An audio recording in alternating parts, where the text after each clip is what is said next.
Olá, boa tarde, gente. Sejam todos bem-vindos. Vamos começar mais uma live no Instagram do Ministério Público do Estado do Ceará.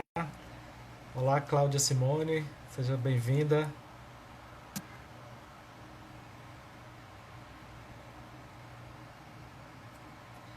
Vamos já chamar a nossa convidada. Só mais um instante, por favor. Agora sim, Marília já chegou. Opa!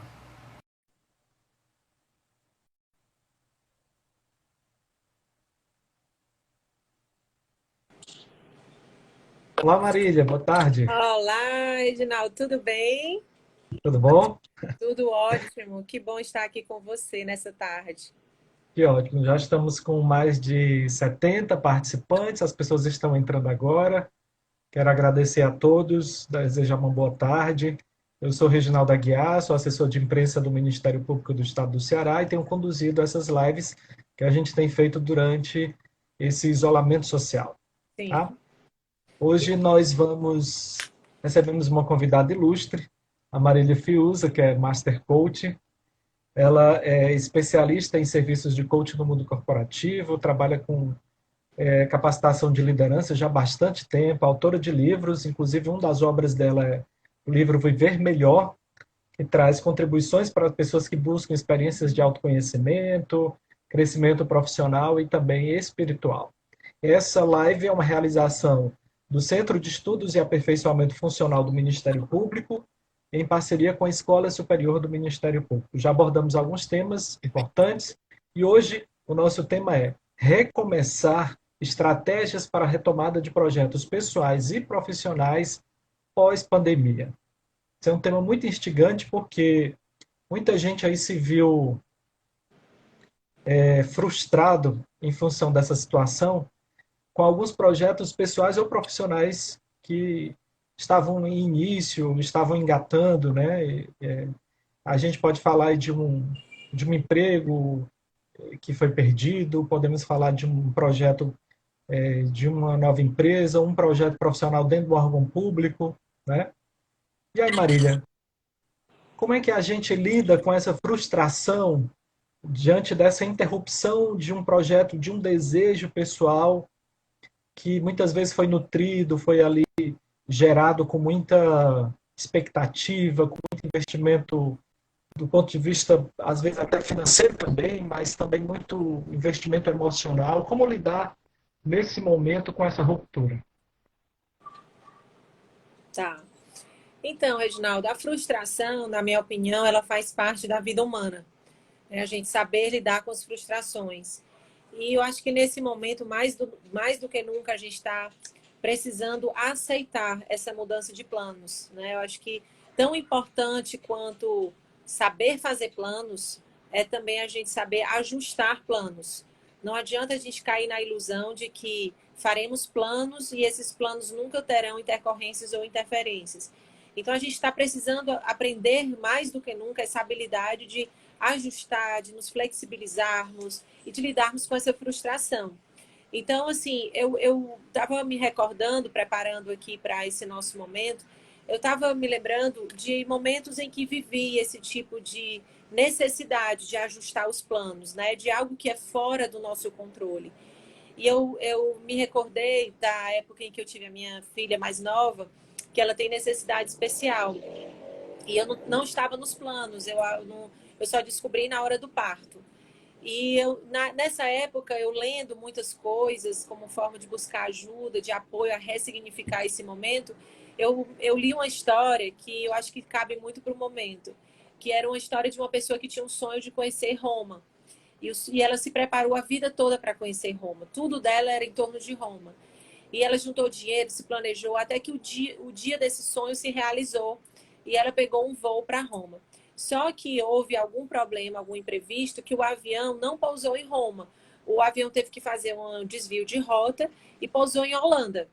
E não teria condições mais de voltar a Roma. E ela teve que descer em Holanda. E ela, ao descer em Holanda, ela viveu a frustração porque o sonho dela era conhecer Roma. Tudo foi programado para conhecer Roma. E, no entanto, o avião tinha pousado num destino que não era o previsto. A primeira fase desta pessoa foi a frustração do sonho interrompido. Ela só queria ser feliz se fosse em Roma. E depois, quando ela aceitou o fato de que não iria mais a Roma e que só tinha uma alternativa, que era aproveitar a Holanda, ela começou a usufruir, ver que aquele país, ver que aquele local ali tinham paisagens e tinham curiosidades e tinham descobertas que ela nunca imaginaria. E ela amou e viveu uma experiência maravilhosa, embora o sonho continuasse sendo de conhecer Roma. Então, o que essa historinha me traz é que muitos de nós estávamos com uma Roma definida, né? Assim, a gente tinha porque tinha alguma meta, algum foco, mas o nosso avião pousou em outra paisagem que nós não esperávamos.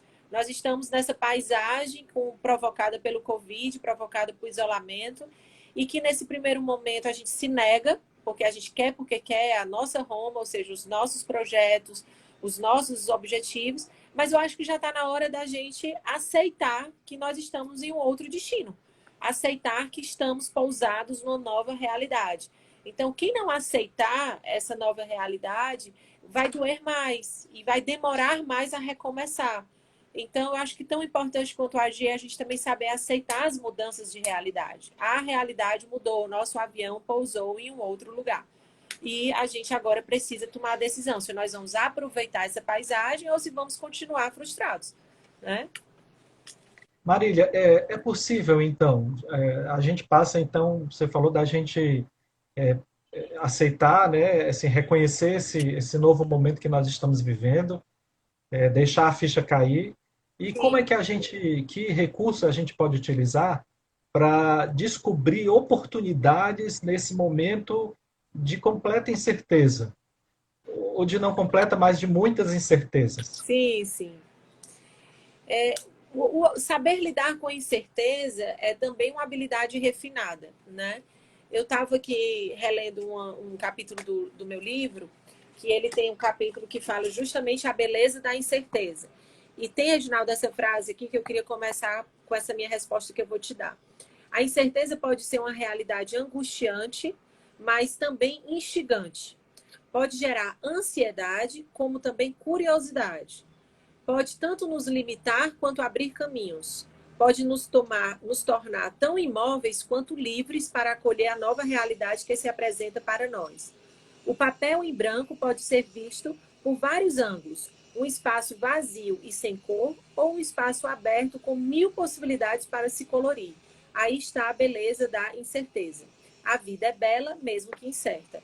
Né? Então, o que eu quero dizer com isso? Que o que vai mudar daqui para frente é a forma como a gente se posiciona diante dessa incerteza. Né? Então, o primeiro passo é a gente conseguir identificar quais certezas eu tenho neste cenário de incerteza. Porque, como você bem falou, não é verdade que nós não sabemos de nada. Não é verdade que é tudo incerteza. Nós temos muitas incertezas, mas a gente já tem algumas certezas nesse novo cenário de incerteza. Então, é pegar o papel em branco com as possibilidades que existem, mas primeiro se perguntar, peraí, o que já é certo deste cenário incerto? Acho que é o primeiro passo. Né? Fazer uma análise de consciência dessa nova realidade. Por exemplo, já é certo que nós não teremos as mesmas relações em termos de virtual presencial. Mesmo que a gente reduza um pouco o virtual pós-pandemia, mas já não será mais como antes. Né? Nós teremos muito mais relações virtuais, reuniões virtuais, palestras virtuais, workshops virtuais. Então, isso já é certeza, não tem mais como voltar atrás. Que o nosso negócio vai precisar ser mais digitalizado, automatizado, também, independentemente de qual seja o seu negócio, algum percentual dele vai ter que mudar em termos de processos digitais. Vai ter que ter menos documentação, menos burocracia, isso, aquilo, outro. Então, isso já é certeza, né? Já é certeza de que nós estamos vivendo um tempo onde a gente vai precisar mais a coletividade. Então, quem estiver fora dessa vibe de coletividade vai estar muito para trás. A colaboração. Então, há processos que já vinham em andamento, na verdade, a crise só serve para coroar. Né? O coronavírus veio coroar alguns processos que já estavam em curso. O processo de digitalização já estava em curso, mas agora a gente radicalizou. O processo de colaboração também já estava em curso, já quantas empresas nessa vibe de colaboração, tanto na colaboração no sentido literário da palavra, da gente ter mais coletividade, mas também empresas de serviços que são mais colaborativos, no sentido, por exemplo, aluguel de ferramentas, como o Uber da vida, que é um táxi, né, compartilhado, muitas empresas com esse serviço de compartilhamento, né? Então, ixi, agora me faltou a palavra, meu Deus, os escritórios que são os coworks também, que são serviços compartilhados. Então, assim, quem não tiver nessa vibe de coletividade, de compartilhamento, também já vai estar fora. Então, já tem muita coisa que já é certa, né? A liderança, né, Reginaldo, mudou o conceito. Eu acho que os líderes agora, de uma vez por todas, estão percebendo que liderar não é só checar indicadores e resultados, que precisam assegurar também uma saúde psicológica das suas equipes. Então, mais do que nunca, estão inserindo reuniões para checar uma pergunta clássica que é tão pouco feita nos mundos corporativos e também nas empresas públicas, que é: como vai você? Como é que você está se sentindo hoje? Tudo bem, Reginaldo? Como é que você vai hoje? Antes de perguntar, e aí, como é que está o status? Como é que está a meta? Como é que está a sua produtividade hoje? Mas inserir perguntas mais humanas antes dos resultados. Então, como a gente está vivenciando isso nesse tempo, eu espero que muito disso fique pós. Então, o primeiro passo que eu diria, respondendo à tua pergunta, desse como lidar com as incertezas, faz uma lista do que já é certo, porque já tem muita coisa certa para a gente recomeçar, né? É necessário se reinventar, é necessário inovar, tantas coisas que já são certas. Eu começaria por aí, né? Marília, que características novas eu preciso ativar ou buscar ativar em mim para lidar assim com esse novo momento que toda a humanidade vai ser submetida, né? Assim, eu percebo que a gente precisa criar uma espécie de camada de resiliência a mais, extra, porque nós fomos submetidos a um nível de privação, de sonhos, de projetos, de desejos, assim, que essa nossa geração ela nunca tinha vivenciado. Então, que novas características ou novas aptidões, que novos recursos internos eu preciso desenvolver para lidar melhor ou com menos sofrimento o que está por vir? Reginaldo, eu penso que a primeira coisa, não sei se é a primeira, mas uma das coisas muito importantes é a agilidade emocional, né? Eu costumo falar muito que nem é tanto pensar positivo, mas é ser ágil, é mais do que inteligência emocional, do que muito se fala, né? É agilidade emocional. E qual é essa disso, né? A agilidade emocional é essa capacidade de voltarmos rápido para o nosso eixo. Não é a inteligência de nunca sair do eixo, mas é a capacidade de voltar rápido para ele. Então, a gente se desorganiza e continuaremos nos organizando emocionalmente, mas desenvolver a habilidade de se organizar toda vez que a gente sai do trilho, né? Então, diante de um imprevisto como esse que nós estamos vivenciando, diante de algo que surge assim no meio do oceano, a gente precisa agora tomar uma decisão de como se posicionar diante disso. Então, para sermos mais resilientes, é como se... Eu até citei uma vez essa metáfora na palestra que eu dei sobre agilidade emocional, inclusive lá no Ministério. Imagina um barco vindo em alto mar e aí, de repente, surge um farol. Só que a pessoa não sabe que aquilo é um farol, só vê uma luz. Só vê uma luz no meio do oceano. Ela tem algumas possibilidades. Ela tem a possibilidade de enfrentar essa luz, mandando essa luz se desviar, achando que essa luz é um barco, uma coisa, e dar comando para essa luz se desviar. Ou quem está vendo a luz pode se desviar dessa luz por outras rotas. Não insistir nessa rota que já vinha andando. Então, o oceano é gigante. E diante desses imprevistos, que são essas sinalizações de que uma mudança precisa ser feita, ou a gente vai ficar com esse cérebro rígido de continuar insistindo na rota, se aproximando cada vez mais dessa luz, ou a gente vai se desviar desse algo que surgiu no meio do oceano, encontrando novas alternativas, que é a agilidade emocional. É a gente se desviar da rota, né? Então, a pergunta que eu deixo é como é que você está se posicionando diante desse farol que surge, que é a crise? Porque a crise, ela é uma interferência, mas ela é um farol. Ela é uma luz que sinaliza o que precisa ser mudado, né? Crise é crivo. Então, é um filtro, é aquilo que a gente precisa decidir do que vai e do que fica. Então, é um momento de decisão. Então, é um farol que sinaliza a necessidade de mudança. Então, como é que você está se posicionando diante disso? Isso é uma agilidade emocional, né? De encontrar alternativas em meio às interferências que surgem.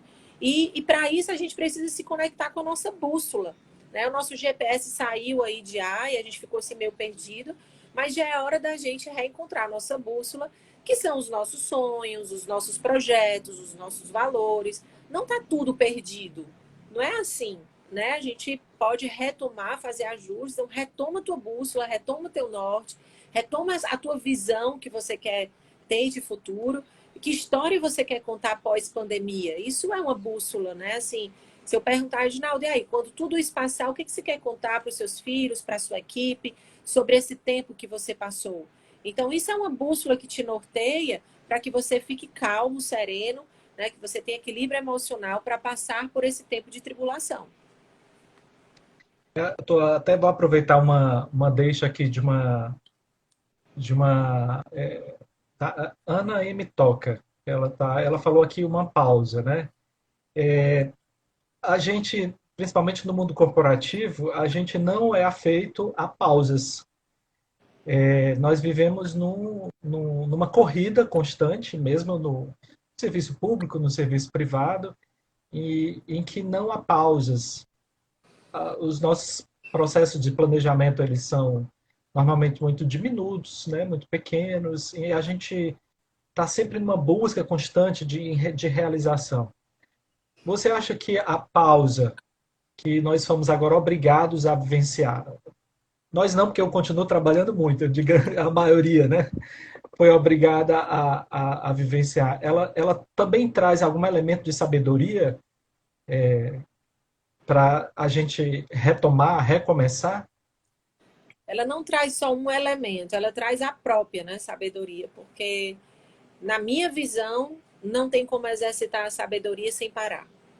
A sabedoria ela não é veloz, ela não vem quando a gente está correndo sem prestar atenção na paisagem, sem olhar o que está à frente nem o que está ao lado.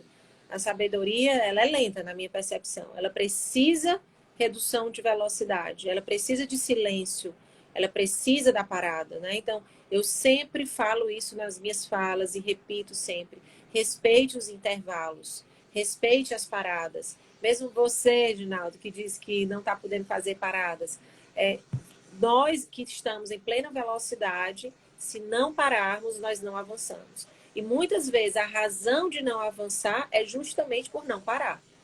Então, para mim, o primeiro passo de sabedoria é organizar a nossa vida a partir das paradas. Então, o que é que eu vou fazer nos minutos que me restam depois da minha parada? É assim que eu organizo o meu dia. Eu começo o dia parando, meio-dia eu dou uma parada de novo. Antes de falar aqui com você, eu já paro de novo 10 minutos e fico aqui em silêncio esperando. Então, o meu dia é cheio de pequenas paradas. E se não fossem elas, pode ter certeza que eu estava fora do eixo. Então, elas são muito necessárias para a gente, que isso é a agilidade emocional, voltar rápido para o eixo. Podemos nos desorganizar muitas vezes no dia, mas a gente volta para o eixo na maior parte delas, né? Eu espero. Então, o que a gente precisa é realmente fazer as pazes com o poder da parada. Entender uma vez por todas que ela é poderosa e vai nos ajudar a ir muito mais além, muito mais longe. Né? As práticas de meditação, eu também tenho cursos em técnicas de meditação para o mundo corporativo. Então, assim, técnicas que são simples, que não precisa de toda uma ambientação, não precisa de 40 minutos em estado transcendental. Não, são paradas de 5, de 10 minutos com atenção na respiração, que já vai fazer toda uma diferença no seu dia. Então, eu sou fã das paradas e é algo que realmente é muito presente na minha vida. É possível que nesse exercício involuntário, né, até de parada, a gente redescubra ou redefina os caminhos De repente, a gente vinha seguindo uma meta, um objetivo, e aí a parada, ela também serve para a gente reciclar essas nossas certezas, redefinir rumos. Sim, eu acho que não só redefinir, como prestar mais atenção nos caminhos. Né? Assim, às vezes o caminho já é o certo, apenas você não está prestando atenção nele. Você já está no rumo certo, mas não está prestando atenção nele. Né? Eu penso, sabe, que a busca exagerada por produtividade é justamente o que cai a produtividade. Uma vez conversando, até vou responder aqui a Márcia, que ela está perguntando, Marília, como manter a produtividade neste período? Né? Uma vez eu conversando com uma pessoa, que eu admiro muito, que é a Carol Kaufman, ela disse, Marília, para mim o sucesso está no paradoxo de produtividade com calmaria. Né? Está no paradoxo de você estabelecer metas, mas esquecer delas por um momento. Né? No sentido de que você tem a sua visão, mas você sabe apreciar o caminho. Então, respondendo à tua pergunta, as paradas faz essa calibração de prestar atenção nas oportunidades do caminho. Às vezes, a solução não está nem em mudar completamente a rota, não está nem em fazer uma guinada 180, é apenas prestar mais atenção no caminho que você já está. Talvez a solução para o casamento não é mudar o casamento, não é mudar de marido de mulher, mas é prestar mais atenção nas oportunidades que tem dentro da sua própria casa. Talvez a solução não está em mudar a rota da tua carreira. Agora você é outra coisa completamente porque eu não estou feliz. Às vezes é porque você não está prestando atenção no caminho que você já está. A beleza, as oportunidades que já existem onde você já está, na cadeira que você já está sentado. Né? Então, antes de mudar completamente um caminho, eu sempre pergunto, avalie as oportunidades no caminho que você já está. Antes de mudar de religião, antes de mudar de igreja, porque eu não sou feliz, vou mudar completamente. Avalie primeiro, olhe com amor e com cuidado nas oportunidades do teu entorno. Nós estamos cheios de oportunidades no que já existe, no que já é nosso. É interessante porque até essa própria cultura digital que nós vivemos, da atualização constante, né, do F5, ele meio que nos estimula a estar justamente mudando o tempo todo, né, a experimentar coisas novas o tempo todo. E aí, como você disse, a magia ou a beleza pode estar naquilo que você já tem, só basta de repente mudar essa lente, né? Mas tem que ter uma mudança. De toda forma, tem que ter a mudança, porque mudar a lente já é uma mega mudança. Mudar a Sim. forma de ver é uma mega mudança, né? Então, assim, não, essa magia não acontece só mantendo o que já era feito. É preciso mudar o que já existe, né? Mas dentro do que já se tem. Né? E eu também não estou falando que é sempre assim. Eu estou falando que antes de mudar uma mudança completa de rota, avalie as possibilidades de mudanças na sua própria rota. Mas às vezes é preciso realmente uma guinada radical, tá? Marília, e agora, assim, se passamos por uma interrupção de um projeto pessoal ou profissional, a realidade se impôs, e quais seriam as dicas para a gente iniciar essa retomada, assim, estabelecer esse projeto com uma cara nova, ou com um olhar diferenciado? Quais seriam as estratégias?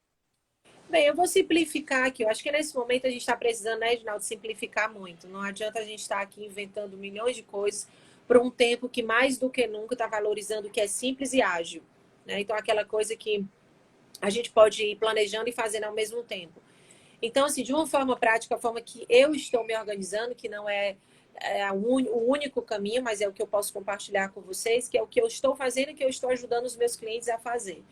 Primeiro, a gente está realmente se conectando com essa visão pós-pandemia. Então, antes até mesmo de entender o cenário atual, uma vez que eu já aceitei que mudou, ok, então agora vamos lá para frente para a gente se inspirar, para a gente sair desse engodo de Covid, de desemprego, de crise política e econômica, vamos logo lá para frente para o mundo da solução, do mundo do futuro, quando tudo já tiver passado.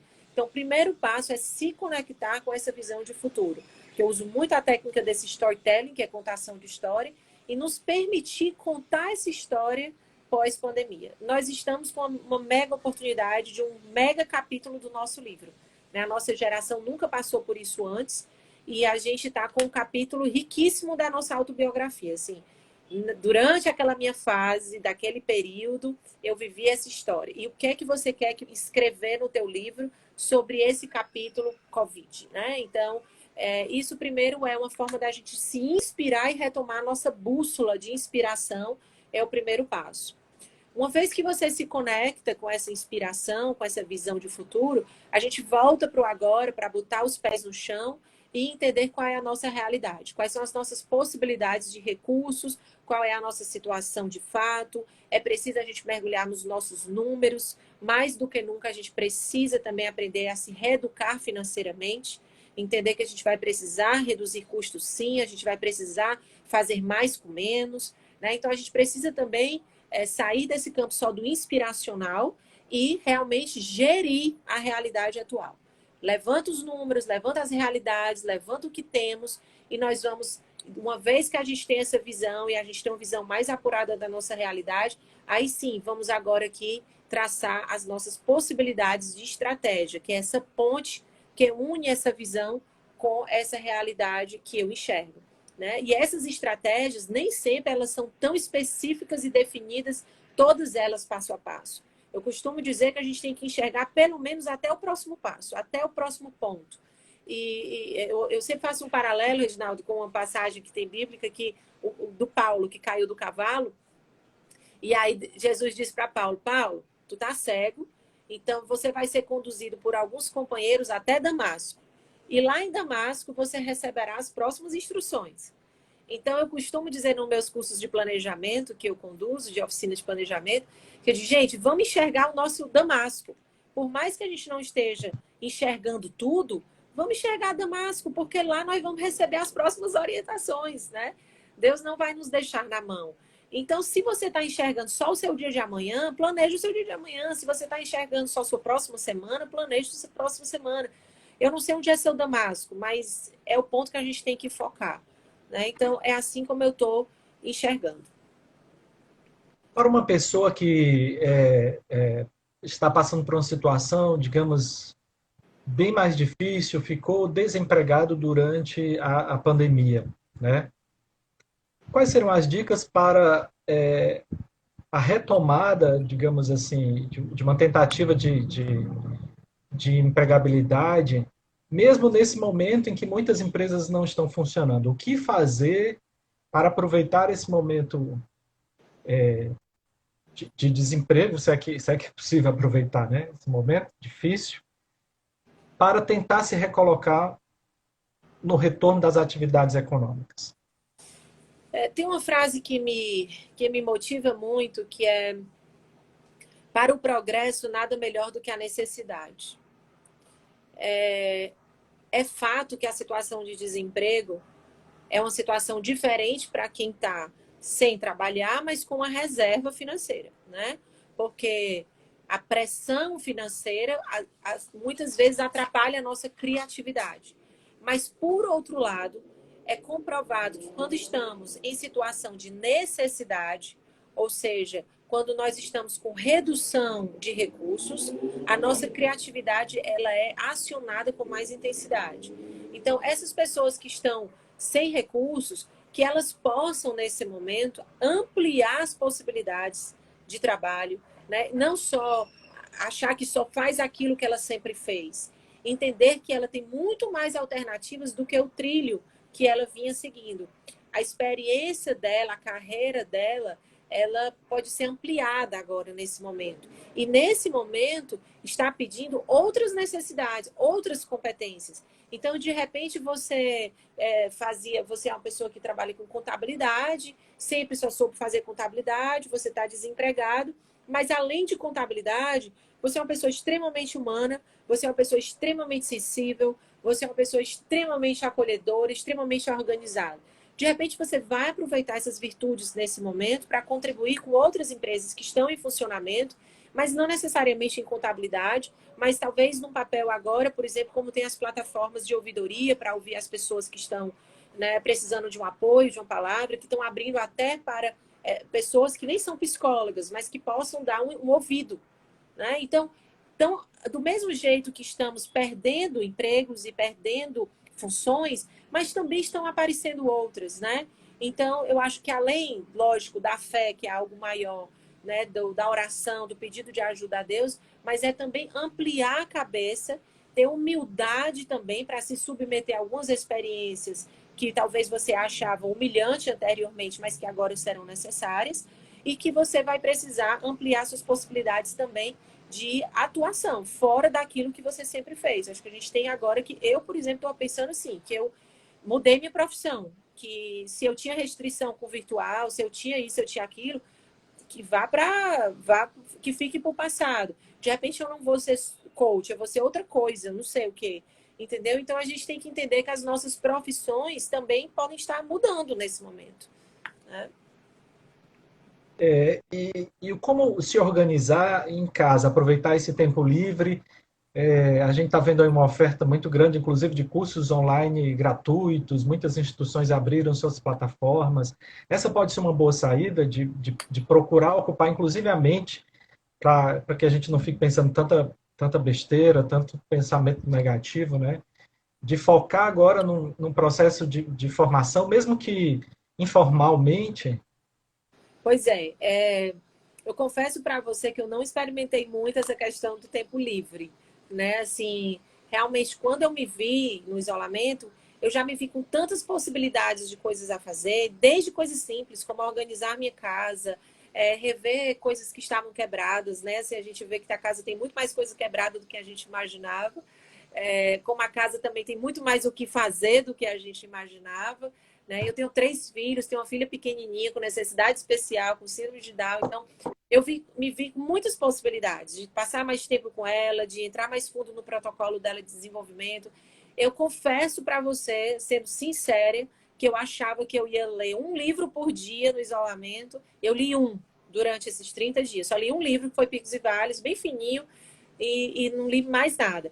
Aí por quê? Porque eu não me vi com esse tempo livre. Eu vi me fazendo coisas que há muito tempo estavam nas minhas listas e que eu não dizia não ter tempo para fazer. Então eu me voltei para minha casa mesmo. Assim, eu não fiquei com essa noia de vou agora ler, me desenvolver, vou isso. Não, eu curti o limpar, eu curti o lava-prato, eu curti o brincar com meus filhos, eu curti o apoiar as pessoas. Enquanto isso, muitas pessoas queridas minhas estão passando por problemas de saúde e luto. Então, assim, mais do que nunca foi fazer o que é essencial. Agora, os tempos que eu tive para focar em mim, no meu desenvolvimento, no meu trabalho, eu priorizei as plataformas que estão abertas temporariamente, porque isso vai acabar. Então, os livros vão ficar disponíveis, né? Mas as plataformas não. Então, eu fiz ainda um curso de produtividade na PUC, com o Christian Barbosa, que é um autor que eu gosto muito, um curso de 3 horas e está gratuito. Então, se você entrar na PUC, você vai ver vários cursos gratuitos. Se você entrar na GV também. Na GV, me disseram, eu não acessei. A PUC foi que eu acessei, cada um melhor do que o outro. Na Harvard, está cheio de cursos gratuitos, gente. Entendeu? Assim, então, eu também tive a oportunidade de ver palestras sobre filosofia na Harvard gratuitas, né, que não estavam antes. Então, eu priorizei as plataformas que estão gratuitas. E falar nisso, eu quero dizer que toda a minha também está aberta, tá? Todas as minhas lives estão durante esse tempo. Por sinal de que só faltam mais 2 dias, porque eu dei 30 dias de abertura. E acho que só faltam 2 dias, a gente depois vai fechar realmente para comercializar, porque a vida continua, né? Mas a gente está aí, também demos essa abertura. E tem várias outras oportunidades. Então, eu foquei mais nas plataformas, Reginaldo, porque Aproveita e nos fala livros. qual é o acesso, Marília. Eu fiz o da PUC e da Harvard, mas tem Não, vários na outros. sua plataforma, como é que a gente Ah, acessa? a minha é no meu canal do YouTube, que ele tá todo aberto, que é Marília Fiuza. Sabe botar Marília Fiuza YouTube oficial, vai aparecer. Então, eu já disponibilizei todas as lives anteriores. São 25 falas minhas de 30 minutos que estão lá disponíveis. Marília, diante de tudo isso que a gente falou, então, assim, a solução no meio da crise, né? A crise veio para ensinar alguma coisa para a gente, e aí eu não estou aqui querendo o meu objetivo de jeito nenhum, nem do Ministério Público, até porque nós lidamos com no combate, assim, ao enfrentamento dessa pandemia de forma muito contundente, forte. Mas é possível, do ponto de vista pessoal e profissional, a gente enxergar, encontrar essas soluções, assim, mesmo na batalha, mesmo na dificuldade, com dinheiro apertado. Eu estou com situações diversas de amigos que estão passando necessidade porque estão desempregados, tiveram cortes de salários, pessoas em situação. Mas, em compensação, por exemplo, aumentou um fator que a gente estava um pouco adormecido, que é o da solidariedade, né? As pessoas estão se juntando mais, estão se ajudando. Hoje, no meu grupo de colegas jornalistas, a gente fez uma ação. Ontem, no meu grupo da família, a gente fez uma outra ação. Há possibilidade dessas soluções surgirem, pelo menos a médio prazo? Reginaldo, assim, eu sou uma pessoa muito esperançosa, sabe? Eu acho que e eu não me sinto também uma pessoa assim, esperançosa só com base no romanticismo, assim, sou romântico, vai tudo dar certo. Não, é baseado na história, né? Se a gente olhar para a história, o homem sempre encontrou soluções para a crise. Agora, eu não acredito na solução que vem da cabeça de um só, né? É uma solução compartilhada e, assim, ao meu ver, se você tem um objetivo de impactar o mundo, de ajudar para a solução dessa crise mundial, ao meu ver, é preciso a gente pensar em duas coisas. Como resolver suas próprias crises, que você já vai estar contribuindo muito para o mundo se você tomar sua própria vida para si, porque tem muita gente esperando a decisão do governador para voltar, tem muita gente esperando isso, esperando aquilo. Então, só em você pegar a sua própria crise para si e resolver a sua própria, já vai ser um ótimo passo para o mundo, uma ótima contribuição para o mundo. E o segundo passo, quem ao seu entorno você pode ajudar?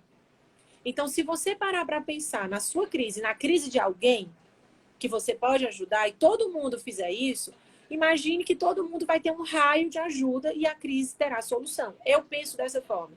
Eu não sei se é porque eu não tenho capacidade de pensar na vacina contra o corona, nem sei dar uma solução econômica para o país, nem sei dizer, a solução é essa ou aquela, porque eu não me sinto com esse poder de dar uma solução mundial. Eu paro para pensar de, não, eu tenho como pensar na minha vida, de entender que a minha crise tem solução, resolver as minhas crises interiores para não tornar esse momento de pânico e sim de oportunidade, e pensar na crise de quem eu posso ajudar. Quem são as pessoas ao meu redor, que é o meu mundo que eu posso ajudar. Então, isso aí já vai impactar. E se você pensar assim, a Ana que está nos assistindo pensar assim, cada um que está participando aqui conosco, a Carla pensar assim, a gente encontra a solução. Eu nunca acredito que a solução vem de um só ou de poucos. Vem da iniciativa individual de cada um para ajudar a si próprio e o seu próprio raio, o seu próprio entorno. Você falou no começo que justamente o novo comportamento que a gente vai precisar exercitar é justamente esse da união, da coletividade, né?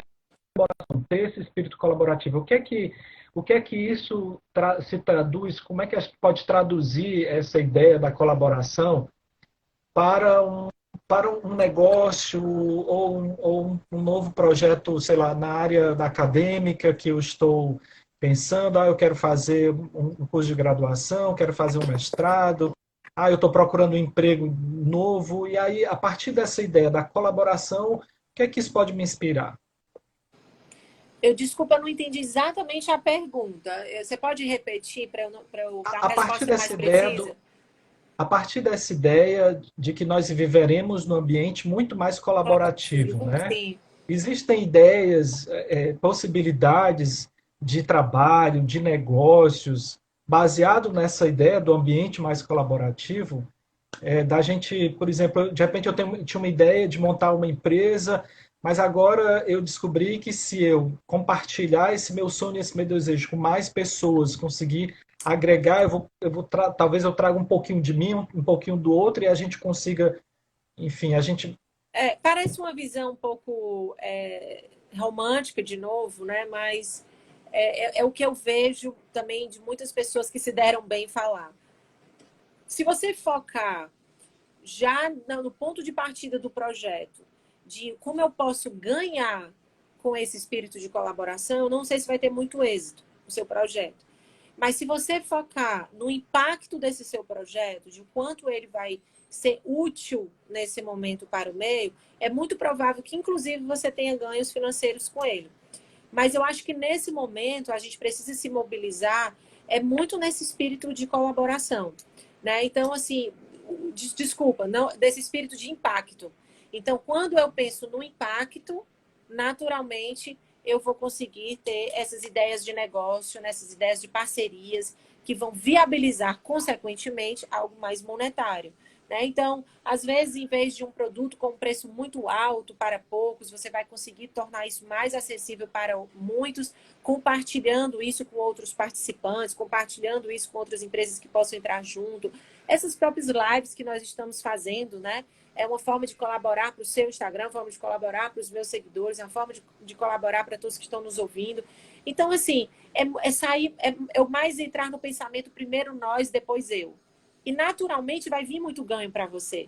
Mas eu penso que esse pensamento de coletividade, primeiro nós, depois eu, é o que vai nos inspirar e nos mobilizar para os negócios, sabe? Eu não sei te precisar exatamente qual é a ideia do negócio, mas eu só sei que ela existe, como surgiu os coworks que não existia, como existiu, passou a ter Uber que não existia, como passou a ter tantos outros formatos de parcerias que não existiam, essas lives compartilhadas, essas plataformas de Zoom, de congresso, onde vários palestrantes se unem e todos ganham. Né? Então, eu acho que existe muita coisa para surgir a partir desse espírito genuíno, né, de impactar, de ter mais impacto para mais pessoas. Marília, a gente deve sistematizar as nossas ideias. Na prática, como é que eu devo organizar as minhas ideias para poder, no momento mais adequado, colocar isso em prática? Anotando, checando, validando com outras pessoas? Eu particularmente, para mim, eu não consigo me organizar sem papel e caneta. Assim, eu adoro a tecnologia no sentido de fazer toda a minha agenda, de fazer os meus calendários, de fazer os meus roadmaps, mas antes de eu usar os instrumentos, eu preciso acessar os meus sentimentos. Então, as pessoas muitas vezes apostam mais nas ferramentas e nos instrumentos do que nos próprios sentimentos. Então, o papel e a caneta ainda é uma experiência terapêutica imbatível. Então, se você tem um papel e uma caneta e registra como um diário da quarentena, né? Suas ideias, seus medos, suas preocupações, seus insights a partir daquilo que você está assistindo, a partir daquilo que alguém falou. Então, se você tem essa prática, certamente você vai conseguir organizar melhor suas ideias, né? E depois usar os instrumentos. Então, não vá primeiro para um calendário, não vá primeiro para um Outlook, vá primeiro para dentro de você e entender o que se passa por dentro, que a gente chama de metacognição, é pensar sobre o pensar. Pense primeiro sobre o que você vem pensando. Nem que sejam pensamentos péssimos, mas ponha isso no papel. Depois você pega o que é péssimo, joga no lixo e foca naquilo que vai ser produtivo. Eu acho que muitas coisas, como a Ana disse aí, a moda antiga, a moda volta, sabe? A moda volta. Então, o papel e a caneta ainda são muito importantes, mesmo nessa virada de chave para o digital. É uma etapa do processo, é uma etapa do planejamento. Depois, sim, eu acho importante usar os instrumentos tecnológicos e também não ficar só com o papel, você andando com um caderno e caneta debaixo do braço, né? Então, dá para combinar as duas coisas. Marília, a gente lá no Ministério Público, um grupo de gestores, nós participamos de um curso com a Marília Fiuza, que foi gestão de mudanças. Foi excelente a vivência. E uma das técnicas que você utilizou foi fazer uma espécie de prognóstico de como você se via daqui a um ano, daqui a 5 anos e daqui a 40 anos, né? E foi um exercício da minha parte, assim, foi muito emocionante para mim escrever uma carta para o Reginaldo com 80 anos para o Reginaldo de 43, que é a minha idade atual. E esse pode ser um exercício interessante também, porque a gente às vezes se revolta porque está passando por isso. Talvez essa quarentena dure 2, 3 meses de forma mais intensa, né? Mas o que serão 2, 3 meses dentro de uma vida inteira que nós temos pela frente, né?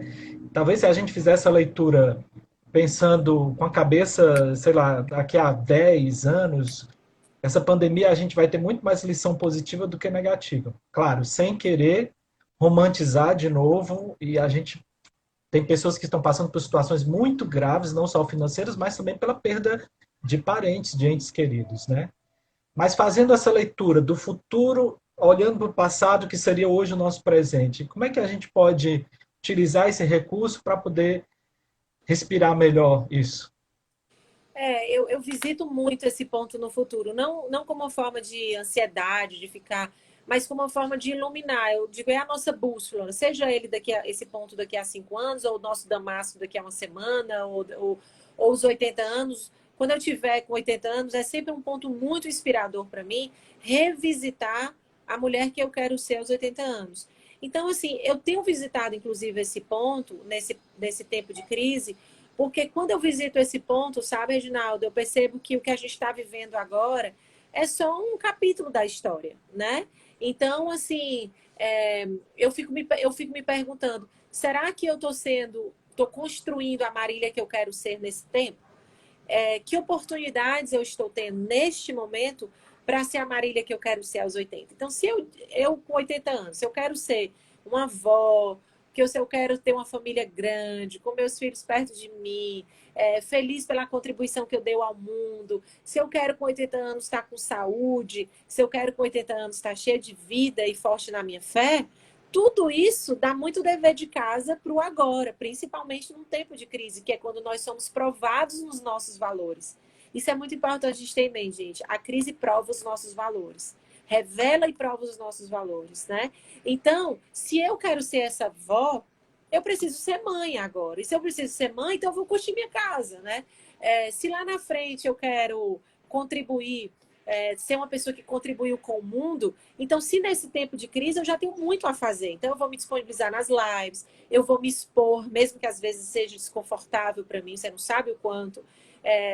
Eu vou revelar os meus pensamentos, mesmo que eu seja julgada, porque eu quero contribuir. Então, essa é a hora de contribuir mais do que nunca. Então, assim, muita coisa do que eu quero ser lá de 80 anos está me iluminando e me impulsionando e me dando coragem, Reginaldo, para colocar algumas das minhas motivações em prática agora. É assim, Marília, esta é a hora. Deixa de mimimi, deixa de milindre, porque esta é a oportunidade de você estar vivendo a Marília, senhorinha de 80 anos, que você está visualizando daqui a alguns anos, né? Então, eu tô com pressa, sabe? Eu tô com pressa para virar a chave em muita coisa que eu não estava com coragem para fazer. Marília, a gente já está encerrando essa nossa live. Eu queria que você deixasse sua palavra final, a dica da Marília Fiuza para a gente que está ou trabalhando ou está desempregado, mas que está aí tendo fé de que nós vamos passar por tudo isso e esperando que passemos com saúde, né? Uhum. Sim, eu quero deixar para as pessoas, mais uma vez, uma palavra de coragem, sabe? É, eu sei que tudo indica, tudo ao nosso entorno não está nos fazendo crer que vale a pena crer no melhor. Mas, mesmo que as circunstâncias não estejam a nosso favor, eis aí a nossa prova de fé. Acreditar mesmo quando tudo parece o contrário, né? E eu acho que nesse momento, mais do que nunca, a espiritualidade também deve ser a nossa base. É... Sem a fé, fica bem mais difícil a gente fazer essa travessia. Então, eu tenho batido muito na tecla que esse é o momento de confiar na graça e ter garra. Garra e graça. Se eu tiver que resumir em 2 ingredientes, são esses 2: graça e garra. Confiar na graça de Deus, que Ele é bom, mesmo no desemprego, mesmo sem saúde, mesmo no luto. Deus é bom, sempre será bom e não nos abandonará. Este é o primeiro ponto. E o segundo, garra. Garra e raça. Porque não basta só Deus nos amparar. É preciso a gente se manter de pé. É preciso a gente fazer a nossa parte. Então, se a gente cai, se levanta, cai, se levanta. Então, nesse momento, a gente precisa ter muita garra para a gente ir com valentia, para a gente ir contagiando uns aos outros, nessa certeza de que nós venceremos. Eu já tive dias muito difíceis durante essa quarentena, vivi lutos, por sinal, antes de ontem, perdi um grande amigo, mas pedindo a graça de Deus de me manter de pé para conseguir continuar contribuindo, ajudando os outros e principalmente os meus. Já é uma grande contribuição a gente se manter de pé para os nossos, né? Porque a gente precisa de gente de pé nesse momento. Desde que fique na cama só os enfermos. Os que estão já tem muita gente na cama por necessidade real. Então, que a gente não some camadas de sofrimento.